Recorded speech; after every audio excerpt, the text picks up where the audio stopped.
लौट करके आए, ब्रह्मा जी से शिकायत की, देखिए महाराज, हम देवता हो करके भी हरि कथामृत से वंचित और मानवों को इसका अधिकार दिया। हम जानना चाहते हैं कि इस कथामृत में ऐसी क्या विशेषता है। ब्रह्मा जी कहते हैं, अच्छा ये देखो कि परीक्षित का परिणाम क्या होता है कथा सुनकर। तो 7 दिन के बाद कथामृत पान करने वाले परीक्षित को जो परम पद प्राप्त करते हुए देखा तो धाता अपि विस्मितः, ब्रह्मा बाबा भी आश्चर्यचकित रह गए। राज्ञो मोक्षम तथा वीक्ष्य पुरा धातापि विस्मितः, सत्यलोके तुलां बद्ध्वा तौलयत साधनान्यजः। महाराज परीक्षित का मोक्ष जब विधाता ने देखा तो आश्चर्यचकित हो गए। तराजू पर तौल करके देखा आखिर के इस भागवत की क्या विशेषता है। तो तराजू के एक पल्ले पर श्रीमद् भागवत को रखा और दूसरे पल्ले पर अनेकानेक धर्म शास्त्रों को रखते चले गए। और जब उठा करके देखा तो लघुन्यन्यानि जातानि गौरवेण इदं महत्, तदा ऋषिगणा सर्वे विस्मयं परमं ययुः। महान आश्चर्यचकित रह गए सब देवता और महात्मा कि श्रीमद् भागवत की तुलना में अन्य धर्म शास्त्रों का पल्ला एकदम ऊपर लटक गया।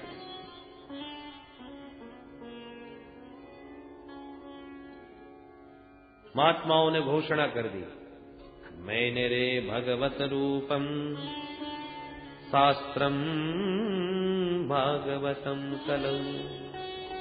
कलिकाल में साक्षात श्री कृष्ण ही कलयुग के कलुषित प्राणियों का कल्याण करने के लिए श्रीमद् भागवत की शब्द संहिता में आकर के विराजमान हो गए। बोल भागवत भगवान की जय। इसलिए भागवत के प्रत्येक शब्द शब्द में, अक्षर अक्षर में गोविंद की श्यामलता समाई हुई है।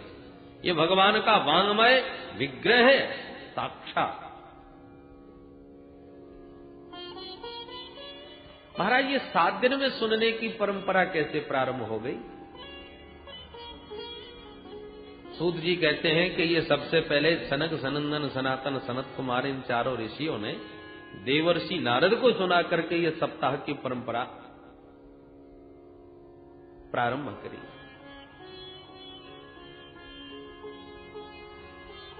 सौनक जी ने पूछा, महाराज नारद जी तो 2 घड़ी से ज्यादा कहीं टिकते ही नहीं।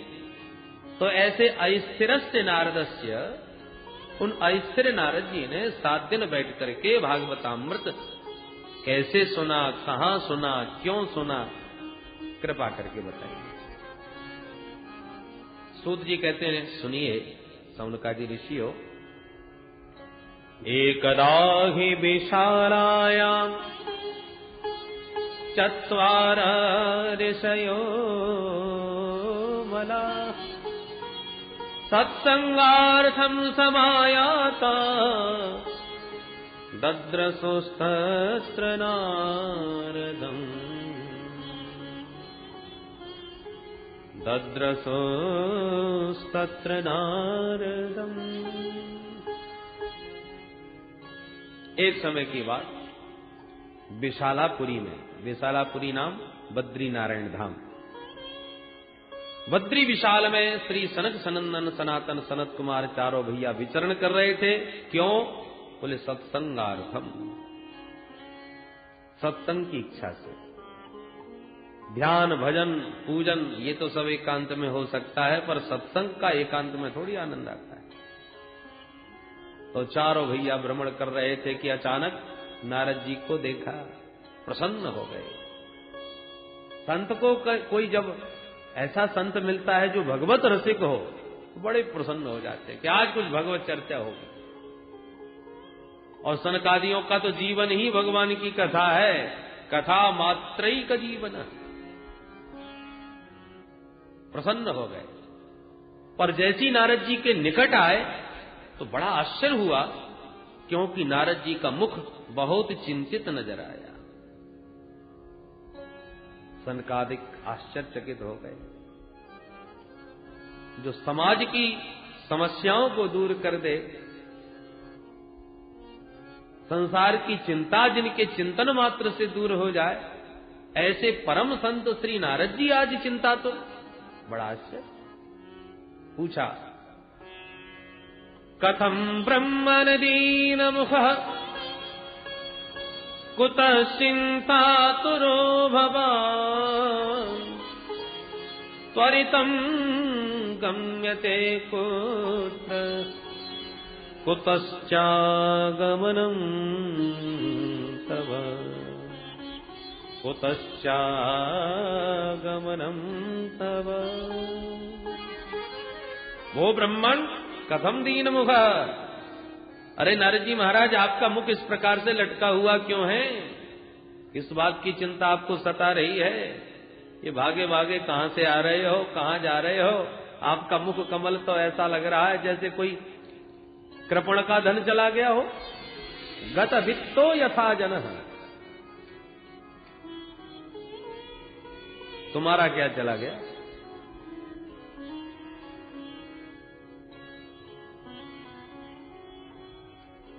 क्योंकि जो धन चुरा लिया जाए,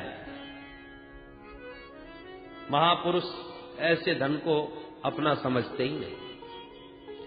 और संतों का जो अपना धन है, उसे संसार में कोई चुराने वाला नहीं। और महात्माओं का धन क्या है? हमारो धन राधा श्री राधा श्री राधा, हमारो धन राधा श्री राधा श्री राधा, हमारो धन राधा श्री राधा श्री राधा, हमारो धन राधा श्री राधा श्री राधा, परम धन राधा श्री राधा श्री राधा, परम धन राधा श्री राधा श्री राधा, परम धन राधा राधा राधा राधा राधा, परम धन राधा राधा राधा राधा राधा, हमारो धन राधा श्री राधा श्री राधा, हमारो धन राधा श्री राधा श्री राधा, रसिक धन राधा राधा राधा राधा राधा, रसिक धन राधा राधा राधा राधा राधा, रसिक धन राधा राधा राधा राधा राधा, रसिक धन राधा राधा राधा राधा राधे, प्राण राधा श्री राधा श्री राधा, हमारो धन राधा श्री राधा श्री राधा, प्राण धन राधा श्री राधा श्री राधा, प्राण धन राधा श्री राधा श्री राधा, हमारो धन राधा राधा राधा राधा राधा, हमारो धन राधा राधा राधा राधा राधा, जीवन धन राधा राधा राधा राधा राधा, जीवन धन राधा राधा राधा राधा राधे, हमारो धन राधा श्री राधा श्री राधा, हमारो धन राधा श्री राधा श्री राधा, परम धन राधा श्री राधा श्री राधा, परम धन राधा श्री राधा श्री राधा, बरसाने वाली राधा राधा राधा राधा राधा, बरसाने वाली राधा राधा राधा राधा राधा, बरसाने वाली राधा राधा राधा राधा राधा, बरसाने वाली राधा राधा राधा राधा राधा, रसभान दुलारी राधा श्री राधा श्री राधा, दुलारी राधा श्री राधा श्री राधा, रसभान दुलारी राधा श्री राधा श्री राधा, रसभान दुलारी राधा श्री राधा श्री राधा, मोहन की प्यारी राधा राधा राधा राधा राधा, मोहन की प्यारी राधा राधा राधा राधा राधा, मोहन की प्यारी राधा राधा राधा प्यारी राधा राधा राधा राधा राधा। हमारो धन राधा श्री राधा श्री राधा, हमारो धन राधा श्री राधा श्री राधा राधा श्री राधा श्री राधा श्री राधा श्री राधा राधा श्री राधा श्री राधा श्री राधा श्री राधा। बोल राधा रानी की जय बरसाने वाली की जय मोहन प्यारे की जय जय जय श्री राधे। तो संतों का तो एक ही परम धन है प्रभु का नाम, जिसको संसार में कोई चुराने वाला नहीं, जिसके कोई किसी प्रकार की चिंता करने की आवश्यकता नहीं। तो फिर नारद जी तुम्हारा क्या चला गया जो इस प्रकार से मुंह लटकाए घूम रहे हो? गत वित्तो यथा जन, अरे तुम तो ऐसे बीतराग महात्मा हो, इतने मुक्त संग हो कि दुनिया में अपने लिए एक झोंपड़ी तक नहीं बनाई कहीं, क्योंकि 2-2.5 घड़ी से ज्यादा कहीं टिकते नहीं, तो अब झोंपड़ी भी बना के क्या करेंगे? तो रमते राम होकर के भी इस प्रकार मुंह लटकाए घूम रहे हो। संसारियों को जब समस्याएं सताती हैं तो संतों की शरण में आते हैं शांति पाने के लिए, और संत ही यदि इस प्रकार से चिंता में मुंह लटकाई दिखेंगे तो संसारियों पर क्या बीतेगी, ये सोचिए महाराज। नोचितम बद कारणम, आप जैसे विरक्त संत को इस प्रकार चिंता करना बिल्कुल उचित नहीं। हमें बात बताइए, कारण बताइए। तब नारद जी ने चारों अपने अग्रजों को, अपने बड़े भाइयों को प्रणाम करते हुए अपनी समस्या सामने रखी। तो भैया सुनिए, मैं अपनी समस्या आपको सुना। मैं इस संसार में घूम रहा था सत्संग की इच्छा से कि भगवत रसिकों के बीच बैठ के कुछ भगवत चर्चा करूं, सुनूं, और इस संसार में मैं सर्वत्र घूमा महाराज। इस मृत्यु लोक के अलावा तो कहीं सत्संग का आनंद मिलता नहीं। स्वर्गे सत्ये च कैलासे वैकुंठे नास्तयम रसः, कहीं भी ये रस नहीं है। इसलिए इस धरातल पर मैं सर्वत्र घूमा और मैंने सारे तीर्थों में परिभ्रमण कर लिया, पर कहीं मुझे सत्संग का आनंद नहीं मिला। कोई तीर्थ नहीं छोड़ा महाराज। पुष्करम च प्रयागम च काशीम गोदावरीम तथा हरिक्षेत्रम कुरुक्षेत्रम श्रीरंगम सेतु बंधनम एवं आदिषु तीर्थेषु भ्रममाण इतस्ततः। जब समस्त भूमंडल के तीर्थों में कहीं भी मेरे चित्त को शांति नहीं मिली, सत्संग का आनंद नहीं मिला, तो मैंने सोचा चलो अब संतों के पास चला जाए, संभवतः संतों के यहां शांति मिले। पर मैंने क्या देखा? पाखंड निरता संत,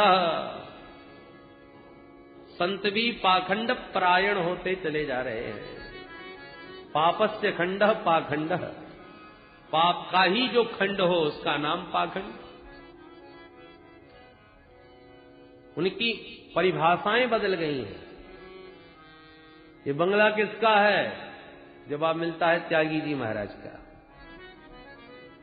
और ये बच्चे किसके हैं? जवाब मिलता है ब्रह्मचारी जी महाराज के।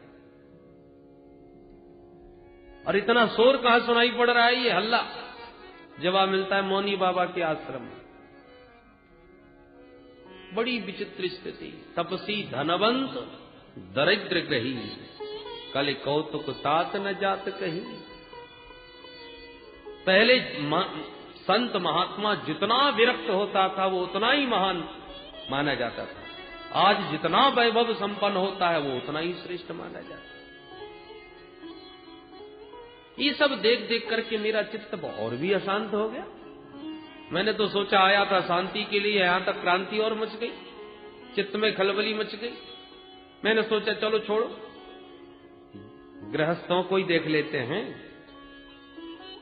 पर गृहस्थों के यहां भी विडंबना। क्या? तरुणी प्रभुता गे है श्याल को बुद्धिदायक, कन्या विक्रयणो लोभात दंपतीनां च कल्पनम। मैंने देखा गृहस्थों के यहां की माता पिता की सेवा कब तक? जब तक माता पिताजन तिजोरी की चाबी नहीं सौंपी तब तक।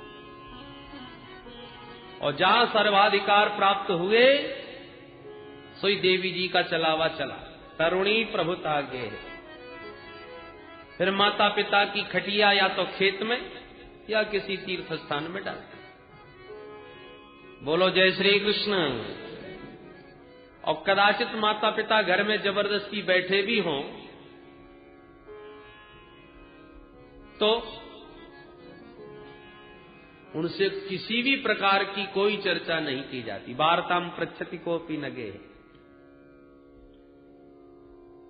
कोई बड़ा भारी कार्य किया जा रहा है तो किससे परामर्श लिया जाए? तो ससुराल से साले साहब को बुलवाया जाता है। वो जो कहेंगे वही माना जाएगा। श्यालको बुद्धिदायक, वो सलाहकार। हो सकता है भाई साले साहब बुद्धिमान हो तो सलाह लेने में क्या बुराई है। बोले ना, सलाह तो खूब लिया जाए, परंतु ये सब होने के बाद भी दंपति नाम च कलकनम, पति पत्नी में ही रोज महाभारत हो रहा है। लोभ इस पराकाष्ठा पर पहुंच गया है कि बेटा बेटियों का भी क्रय विक्रय होने लगा है। संबंध नहीं अपितु सौदे होते हैं, जहां सौदा पड़ जाए वही समधि बन जाए। तो जब बुद्धि सम नहीं, विचार सम नहीं, भावनाएं सम नहीं, तो फिर ऐसे समधि जब बनेंगे जो केवल संपत्ति के आधार पर या केवल मांगों के आधार पर समधि बन जाते हैं, बाकी विचारधाराएं सम नहीं होती, इसलिए संबंधों में आए दिन कलह मचा हुआ है। नारद जी कहते हैं भैया ये सब देख देख के मेरा चित्त बड़ा अशांत हो गया। एवं पश्यन कलेर दोषान पर्यटन अवनीमहम। ये सारी अवनी पर, धरती पर ये सब दोष देख देख देख करे मेरा चित्त बहुत अशांत हो गया। मैंने सोचा अब कहां जाएं भाई। तब मुझे तुरंत श्रीधाम वृंदावन का स्मरण आया। बोल वृंदावन बिहारी लाल की। यामुनम तटमापन्नो यत्र लीला हरे रघु। मेरे प्रभु के दिव्य उस प्राकट्य भूमि में, उस रमण भूमि में, यमुना पुलिन पर मेरे चित्त को अवश्य विश्राम मिलेगा, ऐसा विचार करके मैं सीधा यमुना तट पहुंचा, वृंदावन धाम। पतत्राश्चर्यं मया दृष्टम श्रूयतां तन्मुनीश्वरा। एका तु तरुणी तत्र निसन्ना खिन्नमानसा। मैंने यमुना तट पर जाके क्या देखा बाबा कि एक युवती खिन्न मना बैठी हुई है, आंखों से अश्रुपात कर रही है, और दो बुढ़े उसके सामने अचेतन पड़े हैं। तमाम देवियां उसको घेर करके बैठी हैं, कोई पानी पिला रही है, कोई पंखा कर रही है, कोई समझा रही है। मैंने सोचा ये बेचारी क्यों रो रही है, कौन है, चल करके मैं ही कुछ इसका कष्ट दूर करने का प्रयास करूं। संतों का हृदय तो नवनीत के समान कोमल होता है। तो महाराज उसको दुखी देख करके मेरा हृदय भी द्रवित हुआ, मैं उसके पास गया। फिर मैंने सोचा केवल देवियों का ही समुदाय बैठा है, या पुरुष वर्ग तो कोई नहीं दिख रहा।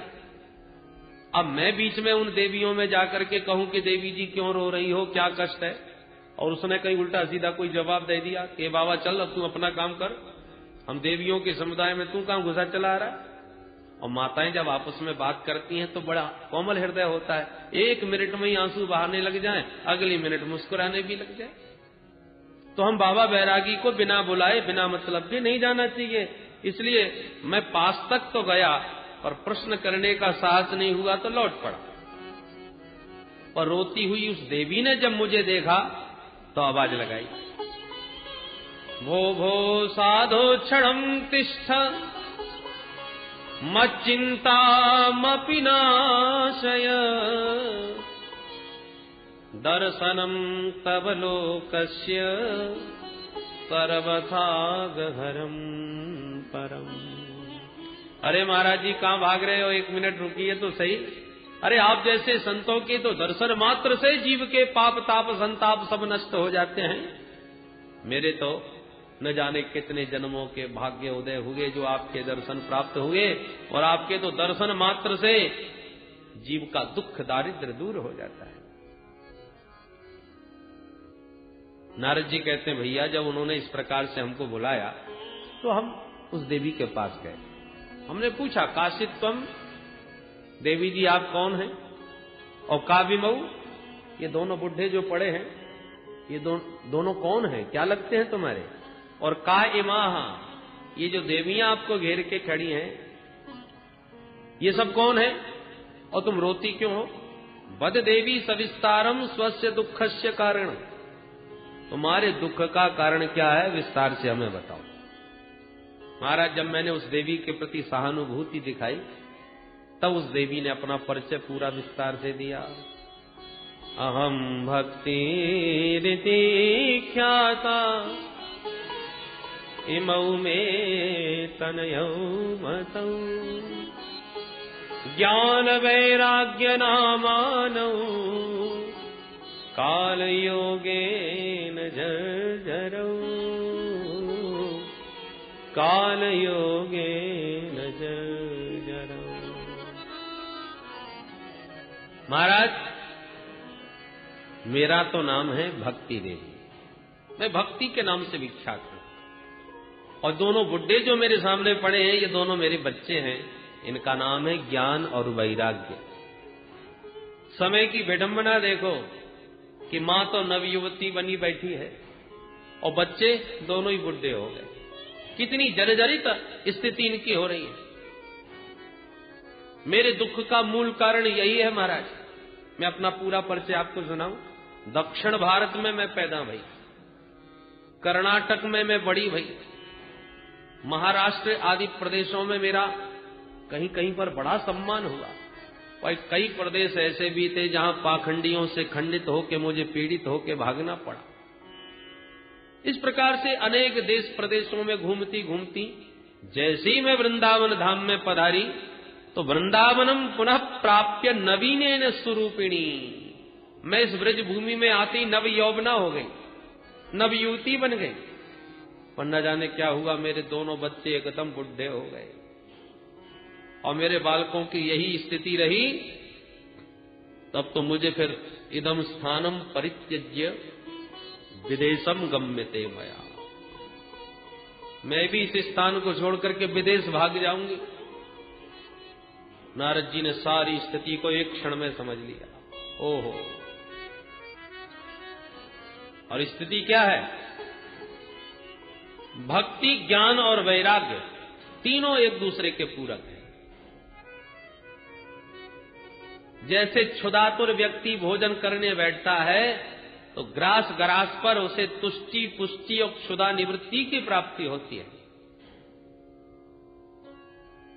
भूख भी मिटेगी, पेट भी भरेगा, इंद्रियों में बल भी आएगा।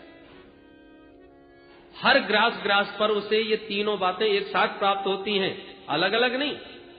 उसी प्रकार ज्यों ज्यों भगवत चरणारविंद में प्रेम बढ़ता जाएगा, भक्ति पुष्ट होती जाएगी, त्यों त्यों भगवान के स्वरूप का बोध होता जाएगा।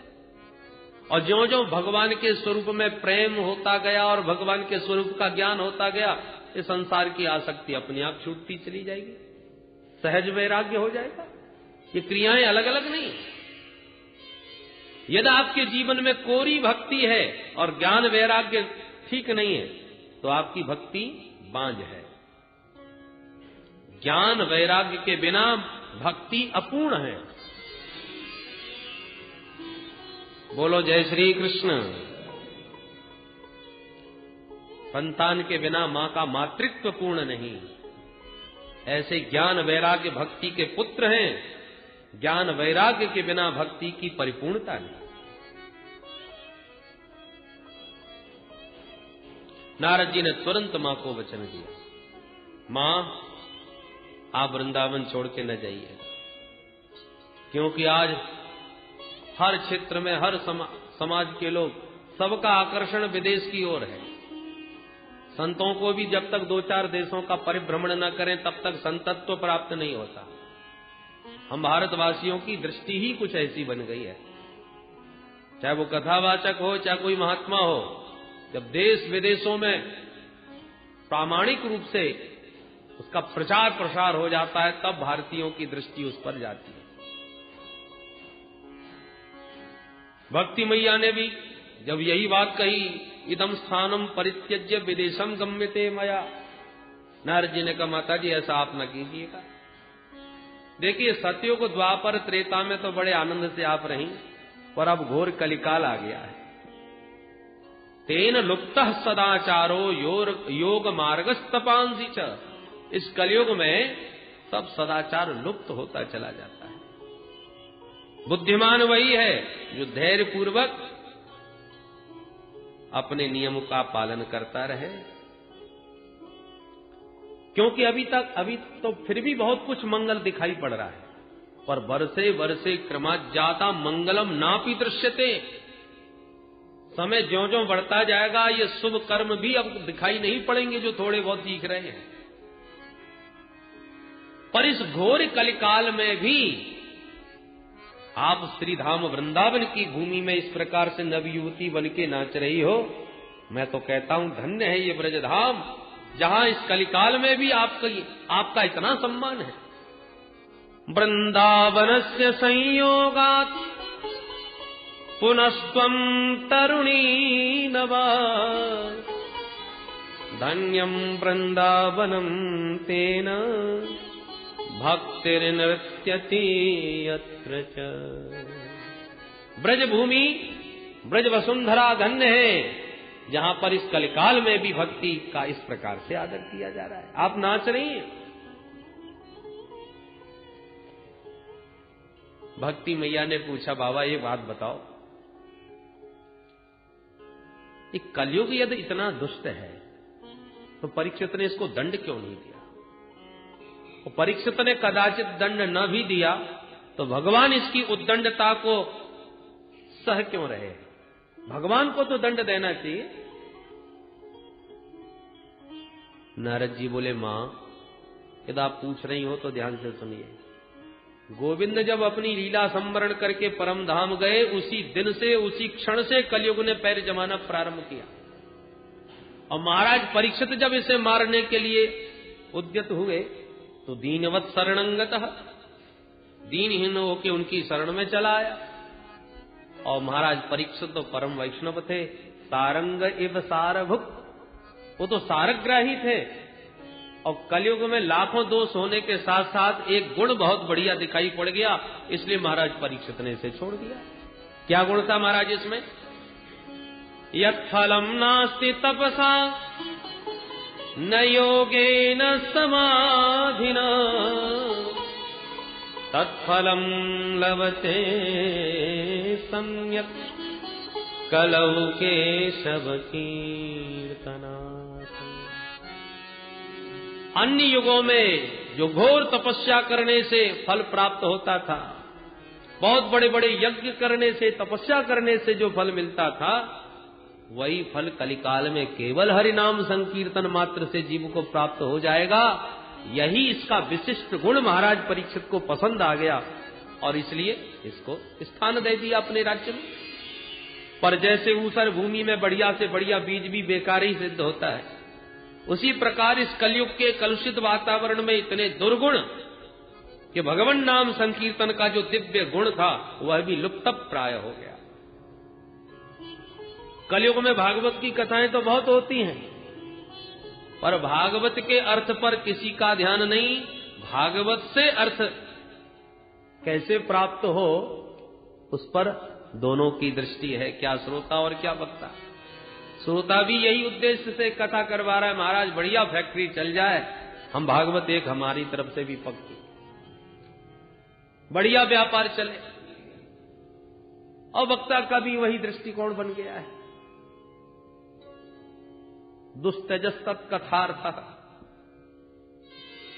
कथा के अर्थ पर, भागवत के अर्थ पर यदि दृष्टि चली जाए, भागवत के तात्पर्यार्थ को समझ लिया जाए, फिर तो अपने आप ही धनाशक्ति छूट जाएगी।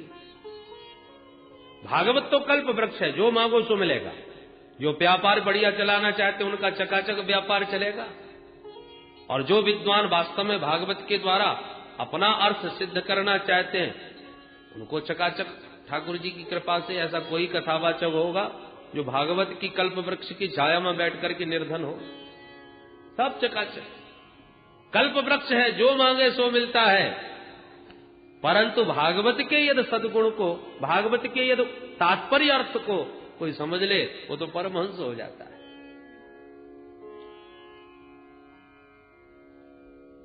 सुखदेव जैसे निष्काम परमहंसों का ये परम धन है। यद वैष्णवानाम धनम, परमहंसों की ये पावन संहिता है। तुम्हारा लक्ष्य क्या है, तुम्हारी कामना क्या है, उसी की पूर्ति करें।